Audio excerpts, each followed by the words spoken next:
जो नस्ली और ख़ानदानी इंसान होता है ना, वो बुरे वक्त में और ज़रूरत के वक्त में आपका दिया गया एक गिलास का जो पानी भी है ना, वो उसको भी याद रखेगा। जो ख़ानदानी होगा, जो नस्ली होगा।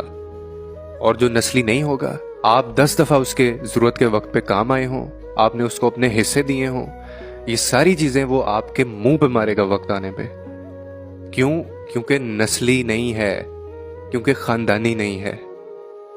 ये चीज़ें बहुत मैटर करती हैं कि आप किन लोगों के साथ अच्छा कर रहे हैं और किन लोगों के साथ आप बुरा कर रहे हैं। उसने आपको धोखा देना है, उसको आप अपना खून भी दे दें, उसको आप अपने हिस्से भी दे देंगे ज़िंदगी के अंदर, लेकिन वो इन चीज़ों को नहीं समझ पाएगा क्योंकि वफा को नहीं जानता होगा, मतलबी होगा, घटिया होगा, बदनस्ली होगा। तो इसलिए मैं कहता हूँ कि ऐसे लोगों के साथ रिश्ते बना के रखें जो बाद में आपके भी काम आए, काम ना भी आए। मैं ही समझता हूँ कि किसी भी इंसान के लिए ना सिर्फ इतना काफ़ी होता है कि अगर आपने किसी के साथ अच्छा किया है